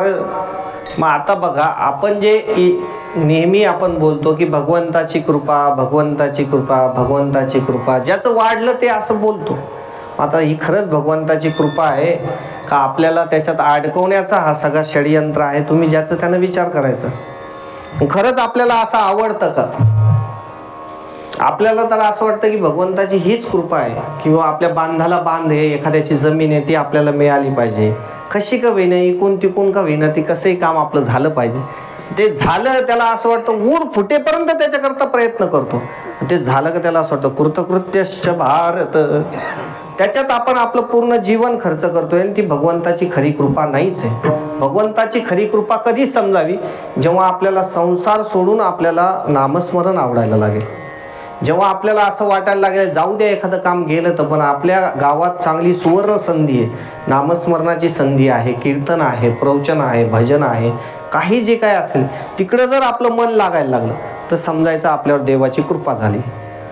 जर महिला वर्गाला असं वाटलं की आजची सिरियल सोडून, खूप मोठा त्याग आहे, पण आजची सिरियल सोडायची आणि आपल्याला ज्ञानेश्वरी वाचायची, आपल्याला रामायण वाचायचं, आपल्याला भागवत वाचायचं, हे महिला म्हणून नाही पण एक सगळ्यांच्या करताच विषय हा. जेव्हा असं आपल्याला वाटायला लागेल, जेव्हा तिकडची आसक्ती आपली कमी होईल, तेव्हाच समजायचं की आपण खऱ्या भक्तीला लागलोय. कारण सगळ्यात खऱ्या भक्तीचं स्वरूपच काय? हेची थोर भक्ती आवडते देवा, संकल्पावी माया संसाराची. आणि इकडचं जे प्रेम आहे, इकडचं प्रेम जर तिकडं लावलं तरच ते खरी भक्ती आहे, तीच भगवंताला आवडते. आणि मग आपला जो विषय चालू आहे हे मोबाईल घेऊन टाका तिकडं. विठ्ठल विठ्ठल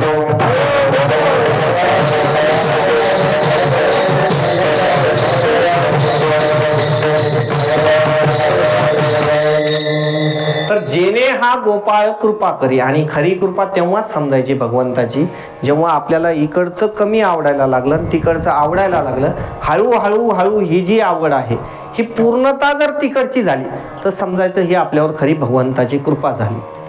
पण या ज्या सगळ्या गोष्टी ह्या एवढ्या सोप्या नसतात. हे करायला जर आपण जेव्हा सुरुवात करतो तेव्हा सुरुवात तर खूप चांगली करतो आपण. कारण बऱ्याच लोकांचं असं म्हणणं आहे की आपण आरंभशूर आहोत. म्हणजे आरंभशूर एक सुरुवातीला खूप जोमात आपण भक्ती मार्गाला लागतो. पण भक्ती मार्गाला लागल्यानंतर सुद्धा त्याच्यात अनेक अडचणी आहेत.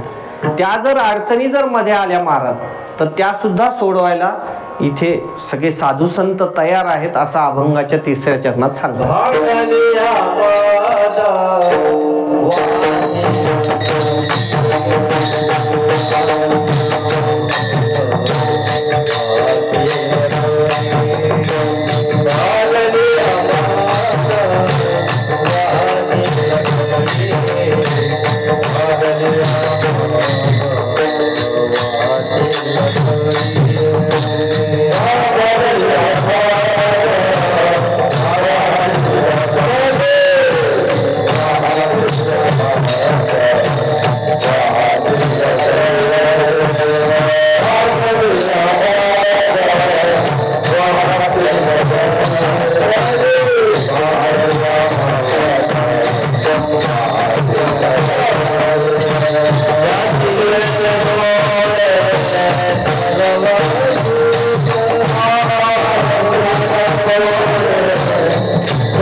भागलिया मज वाहतील कडे त्यांची आने जोडे सर्व सुख. काही जागेवर पाठ असा आहे भागलिया मज वाहतील कडिये आणि त्यांची आने जोडे सर्व सुख. पण हा जो पाठ आहे त्यांची आने जोडे सर्व सुख मधला जोडे आणि तिकडचं कडे हे जर आपण घेतलं तर हे डेला डे जुळतं. जर आपण कडी ये म्हटलं आणि इकडचं जर डे घेतलं तर मग ते येडे होतं. मग तसं नाही व्हावं म्हणून हे डेला डे बरोबर आहे म्हणून हाच पाठ जास्त उत्कृष्ट आहे. भागलिया मज वाहती कडे खंडारकर महाराजांच्या गाथ्यातही हाच पाठ आहे. असो सांगण्याचा उद्देश असं की जेव्हा या पंथात आपण लागतो तर भक्तिपंथ जो आहे त्या भक्तिपंथात भक्ती करताना अनेक अडचणी निर्माण होतात. आणि त्या अडचणी जेव्हा निर्माण होतात तर त्यावेळेस साधू संत जे आहेत ते मला कडेवर घेतील असं याच्यात सांगतात. कडेवर म्हणजे भागलिया मज म्हणजे दमल्यानंतर. मग आता दमल्यानंतर म्हणजे भजन वगैरे करायला लागलो आपण खूप वेळ भजन वगैरे चालू आहे हाय आता दमलेत तर मग साधू संत येऊन कडेवर घेतील आणि सांगतील चहा घेता का, दूध घेता का, कॉफी घेता का, का तिन्ही घेता. असं काही आहे का? ही व्यवस्था करायला इतर मंडळी पण आहेत. आणि त्याला संतांची काय गरज आहे? तर त्याचा शब्दार्थ जरी असा वाटत असला तरी शब्दार्थ नाही आहे. त्याचा मुख्य जो अर्थ आहे तो लक्षात घ्या. सुरुवातीला वाटताना जे आपण भक्तिपंथात येतो तेव्हा असं आहे की भक्तिपंथ बहु सोपा. सुरुवातीला जो सोपा वाटणारा मार्ग आहे तो एवढा सोपा नाही. वरवर पाहताना आपल्याला सगळ्या गोष्टी सोप्याच वाटतात. क्रियेनं या सगळ्या गोष्टी सोप्या आहेत. भजन करणं, कीर्तन करणं, पूजन करणं या सगळ्या क्रियात्मक गोष्टी आहेत. क्रियेनं या गोष्टी आपल्याला छोट्या वाटतात. पण खरं जर त्याच्या गाभाऱ्यात जर गेलो आपण, खरंच अंतरंगातून ती सेवा घडते का? आणि मग जेव्हा त्या काही काही गोष्टी आपल्याला तेवढं वैराग्य आपल्याकडे निर्माण होतंय का? आणि मग साधना करायला लागलो आणि जर साधनेचं जर फळ नाही मिळायला लागलं, जर ते दृष्टीपथात नाही पडायला लागलं, तर कदाचित असं होऊ शकतं की मध्येच साधन बाजूला सुटण्याची शक्यता असते. मनाचा जो संयम आहे तो कधी कधी ढळू शकतो, कारण मानवी स्वभाव आहे, मानवी स्वभावच असा आहे की तो फार वेळ संयम धरूच नाही शकत. एकदा एका आराधना केली आणि एक कोणतं दैवत असेल त्याला प्रसन्न करून घेतलं आणि म्हणे खूप गरिबी आहे म्हणे, ह्याच्यातून मला सोडवा. म्हणे काय, काहीतरी उपाय सांगा या साधनातून, बाबा माझी गरिबी सुटली पाहिजे. तर त्या दैवतानं असं सांगितलं, काही हरकत नाही म्हणे, तू ज्या दगडावर बसून माझी आत्ता पूजा करत होता त्याच दगडावर बस, एक मंत्र देतो, तो जो दगड आहे तो दगड तुझा सोन्याचा होऊन जाईल. काय मंत्र? काही नाही म्हणे, हा दगड सोन्याचा होऊ दे, हा दगड सोन्याचा होऊ दे. एवढा सोपा मंत्र आहे म्हणे, काही याला संस्कृत शिकायची गरज नाही, काही नाही, एवढा सोपा मंत्र आहे, पण 24 तास म्हणायचं. आता आपली गोष्ट काय चालू आहे? संयमाची गोष्ट चालू आहे. मग ते आता सुरू झालं, पण मानवी स्वभाव संयम जसं सुरू केलं तसं त्यानं एक 4-2 तास झाले का खाली वाकून पाहायला लागला. पण नाही अजून झालं असेल तर थोडं पिवळं कुठं तरी झाल्यासारखं दिसला पाहिजे ना दगड. मग त्याचा आपला हा दगड सोन्याचा होऊ दे, हा दगड सोन्याचा होऊ दे, हा दगड सोन्याचा होऊ दे. जवळपास 10 तास झाले, त्याची मान अशी तुटायला आली. इकडून बघतो तिकडून बघतो, बरं उठायचं नाही, दगड खालून झाला असेल तर माहीत नाही. पण करता करता जे आहे साधारण 20-1 तासापर्यंत त्यात ते चाललं, मग ते संयम बाजूला झाला. मग त्याला असं वाटायला लागलं की हा दगड नाही सोन्याचा झाला तर आपली ही सगळीच आता व्यर्थ जाणार साधना. नाही सोन्याचा तर पितळाचा तरी व्हायला पाहिजे. मंत्र आपलाच बदलला, नाही सोन्याचा तर पितळाचा तरी होऊ दे, पितळाचा तरी होऊ दे. असं करता करता मंत्र बदलला आणि 24 तास झाले आणि ते पितळाचं झालं. सांगण्याचा उद्देश असा की 24 तास सुद्धा संयम माणसाकडे नाहीये. मग हे साधन एवढं अवघड आहे, ह्याच्यात कसं माणूस प्रवृत्त होणार, कसं माणूस तिकडे जाणार? तर त्याच्याकरता जे आहे, त्याच्याकरता साधू संत जेव्हा जेव्हा तुम्ही दमल्यासारखं होताल, विठ्ठल विठ्ठल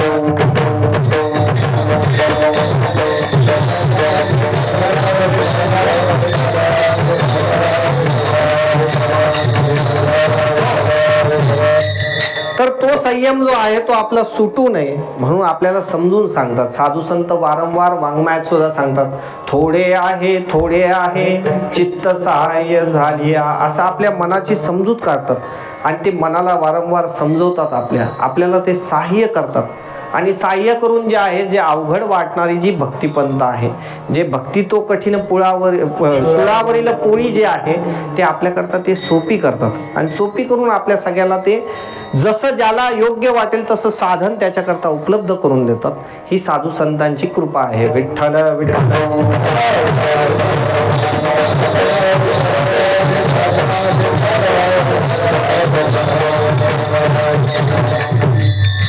तर भागलिया मज वाहतील कडे, त्यांची आने जोडे सर्व सुख. त्या सगळ्या सुखाची ते प्राप्ती करून देणार आहेत. या सगळ्या ज्या गोष्टी आहेत, या सगळ्या गोष्टी ते करून देणार आहेत. पण आपण नेमकं काय करायला पाहिजे? आपण सुरुवातीला जे आहे संतांची पायी हा माझा विश्वास, सर्व भावे दास झालो त्यांचा, एवढी साधना आपल्याकडून झालेली आहे. पण नेमकं उर्वरित जे आहे, उर्वरित कोणतं साधन व्हायला पाहिजे, नेमकं काय केलं तर ते आपल्याला पूर्ण प्राप्त होणार आहे, हे अभंगाच्या उर्वरित 4थ्या चरणात महाराज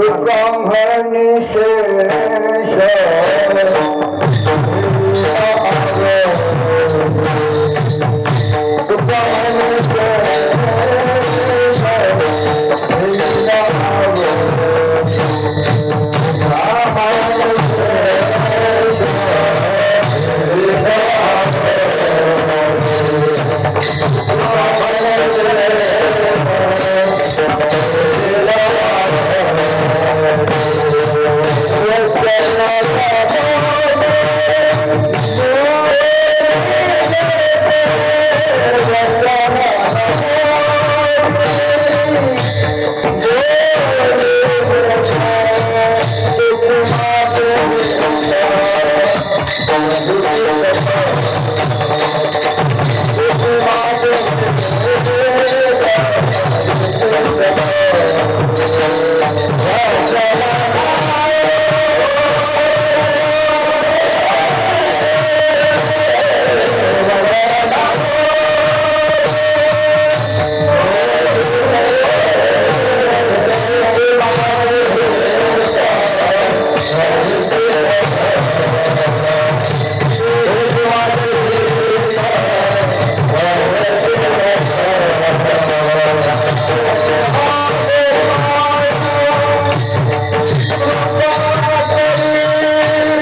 संताची पायी हा माझा विश्वास, सर्व भावे दास झालो त्यांचा, तेची माझे हित करीती सकळ, जेणे हा गोपाळ कृपा करी, भागलिया मज वाहतील कडे, त्यांची आने जोडे सर्व सुख, तेची माझे हित करीती सकळ, जेणे हा गोपाळ कृपा करी.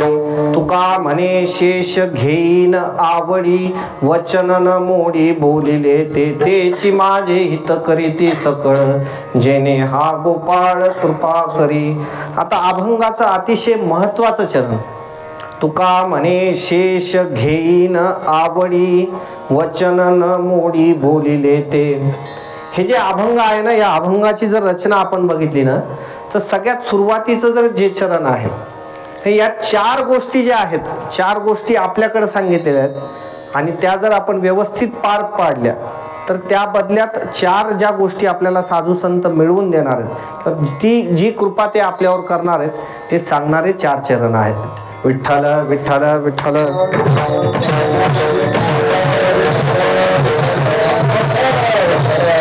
4 चरण नाही, 2 चरणामध्ये त्या 4 गोष्टी सांगणार आहेत. आता आपल्याकडे अजून 2 गोष्टी कोणत्या सांगितल्या? तुका म्हणे शेष घेईन आवडी, म्हणजे साधू संतांचं जे शेष आहे किंवा उच्छिष्ट जे आहे ते आवडीनं मी घेईल. आता उच्छिष्ट जे घेणं आहे ते जर तसं बघायला गेलं तर उच्छिष्ट खाणं चांगलं नसतं. उष्ट कोणाचं कोणी खायला नाही पाहिजे.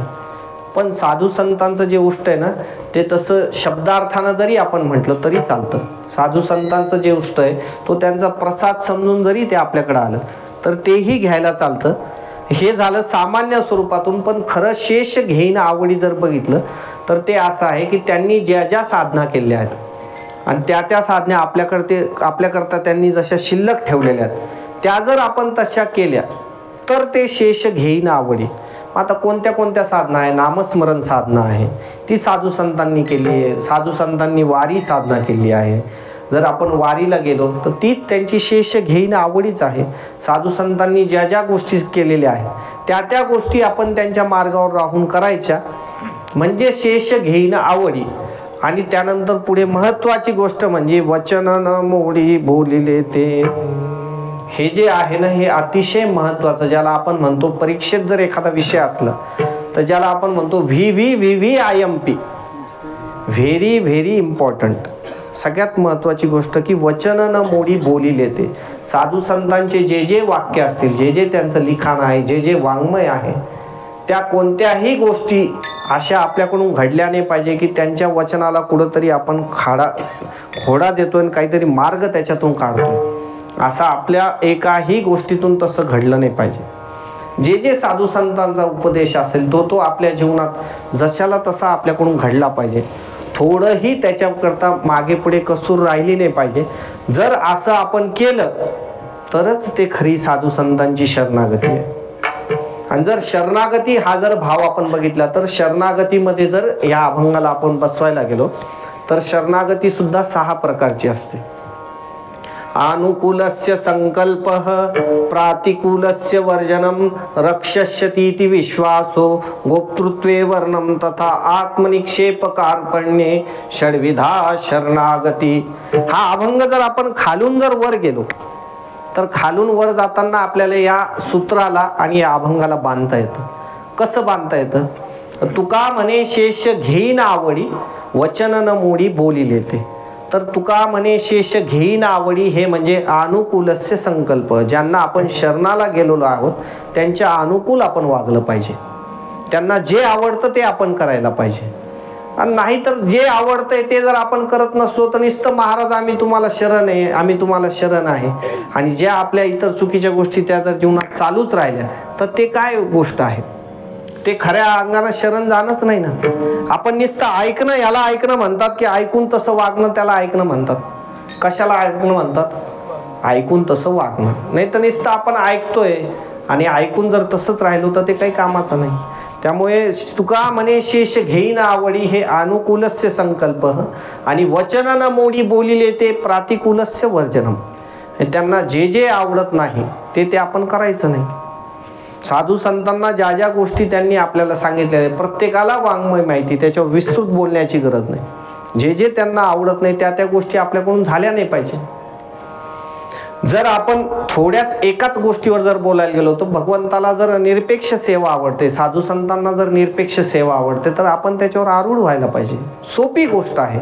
जे वाङ्मयात लिहिलेले ते जर आपल्याकडून घडत नसलं तर समजून घ्यायचं ती सेवा मान्यच नाही. चालू आहे, अंगानं चालू आहे, वाया नाही जाणार पण कामालाही नाही येणार. काहीतरी घडतंय बस, तिकडे काही न करता इकडे उभे, एवढंच त्याचा अर्थ होईल. अन्यथा त्याच्यातून जो फायदा मिळाला पाहिजे तो फायदा मिळणार नाही. आणि जर तिसरं जे आहे रक्षस्यती ती विश्वासो, आपण एवढा विश्वास ठेवायला पाहिजे की ते माझं सगळ्या गोष्टीत रक्षण करतील, ते म्हणजे संतांची पायी हा माझा विश्वास. आणि मग सर्व भावे दास झालो त्यांचा, या चरणाकरता उरलेले ज्या तिन्ही शरणागती त्या आपण लावू शकतो. गोप्तृत्वे वर्णम तथा आत्मनिक्षेप कार्पण्य. कार्पण्य म्हणजे साधू संतांच्याकडे जे आहे अतिशय लीनतेनं आपण जायला पाहिजे, दीन भाव ठेवून जायला पाहिजे. अतिशय ज्याला आपण म्हणू की पूर्ण अहंकाराला बाजूला केलं पाहिजे. मस्तक ठेंगणा खरी संतांच्या चरणा, तिथे जाताना अतिशय नम्रपणानं जायला पाहिजे. या जर सगळ्या गोष्टी जर आपण केलं तर साधू संत निश्चित आपल्याला जे मधले जे 4 फायदे ते आपल्याला मिळवून द्यायला तयार आहेत. जे 4 फायदे जे आहेत त्या फायद्यांना जर आपल्याला घ्यायचं आहे तर आपल्याला ह्या 4 गोष्टी अगोदर करणं गरजेचं आहे. कोणत्या?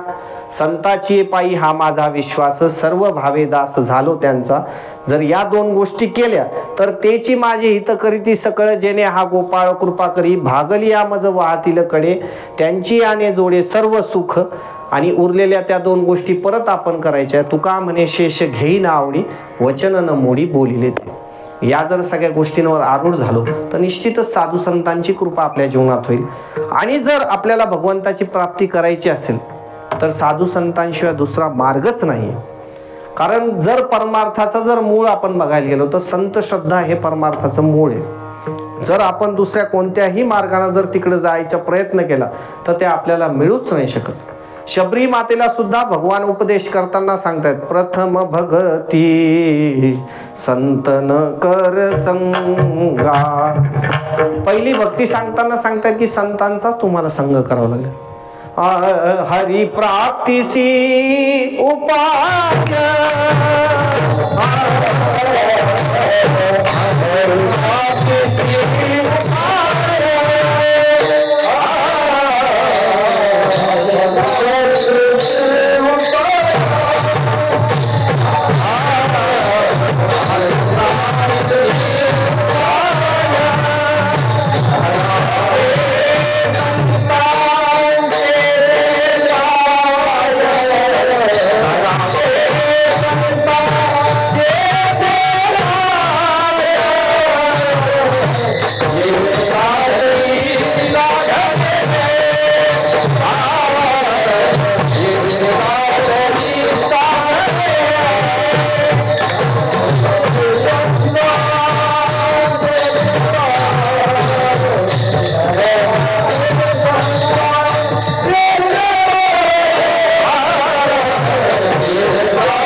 या पूर्ण अभंगामध्ये बघा तुम्ही, संताविन प्राप्ती नाही ऐसे वेद देती ग्वाही, येणे साधती साधने तुटती भवाची बंधने. हा सर्व साधू संतांना शरण जाण्याकरताच हा सगळा उपदेश आहे. त्यांना जर शरण गेलो आपण तर निश्चितच आपल्याला भक्ती पंथामध्ये जी गोष्ट प्राप्त करून घ्यायची ती निश्चित आपल्या पदरात ते पाडून देणार आहेत. आपला अधिकारी जरी नसला तरी तशी तिकडे सगळी ॲडजस्टमेंट ते करायला तयार असतात. ते आपला अधिकार तसा तयार करतात आणि आपल्याला ते मिळवून देतात. नाही तर मला अगोदर सांगा की भगवंताच्या कृपेपेक्षा सुद्धा साधू संतांची कृपा मोठी का मोठी आहे? जर वाल्ल्या कोळी यदा कदाचित नारद महर्षींच्या अगोदर जर भगवंताला भेटले असते तर भगवंतांनी काय केलं असतं? काय केलं असतं? तिथंच संपून टाकलं असतं. कारण पापी आहे पण त्याला आपल्या कॅटेगरीत आणायचंय.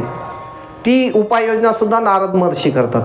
कोणी किती जरी पापी असला तरी त्याला नामस्मरणाने तेवढा अधिकार प्राप्त करून दिला. आणि केवढा अधिकार प्राप्त करून दिला की लिहिले रामायण रामादी रामप्रभूंना सुद्धा अध्याय अगोदर वाचावं लागायचं. हे आज आपल्याला नेमकं काय करायचं तसं वागावं लागायचं. हा अधिकार साधू संत आपल्याला प्राप्त करून देतात. त्यामुळे जसं जसं आपल्याला साधू संतांच्या या उपदेशावर जर आपलं जीवन आरूढ करून घेता आलं तरच आपल्या जीवनाची कृतज्ञता होणार आहे आणि या सगळ्या गोष्टी आपल्याला प्राप्त होणार आहे. असो, आता आपल्या कीर्तनाचीही वेळ संपलेली. तसं 10 मिनिटं आपण वर घेतलं पण काय झालं तुमच्या सगळ्यांचे जे चेहरे आहेत ना ते अजूनही मला वाटते की अजून जरी आत्तापासून सुरुवात केली तरी तुम्ही बसण्यासारखे दिसतात. पण मी तसं तुम्हाला थांबवणार नाही.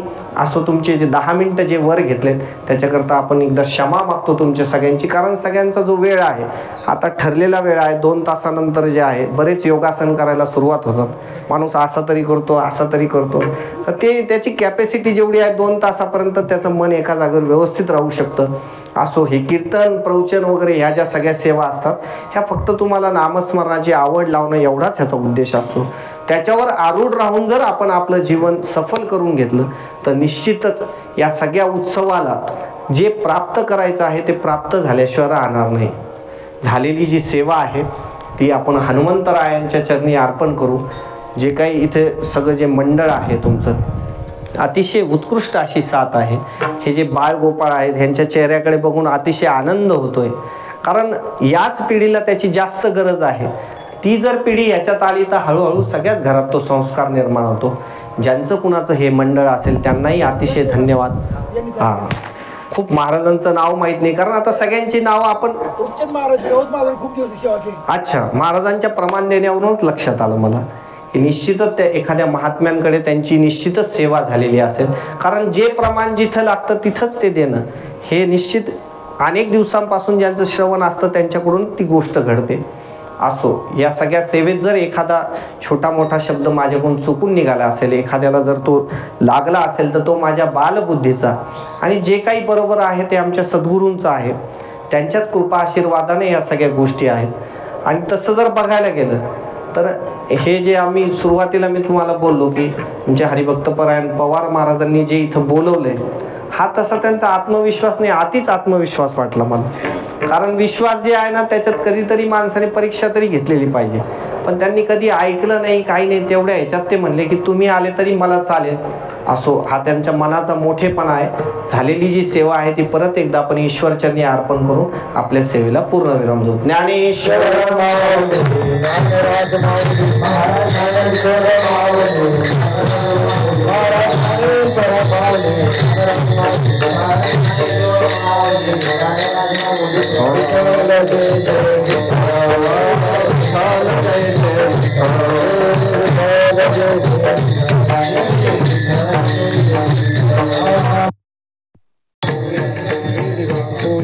Oh,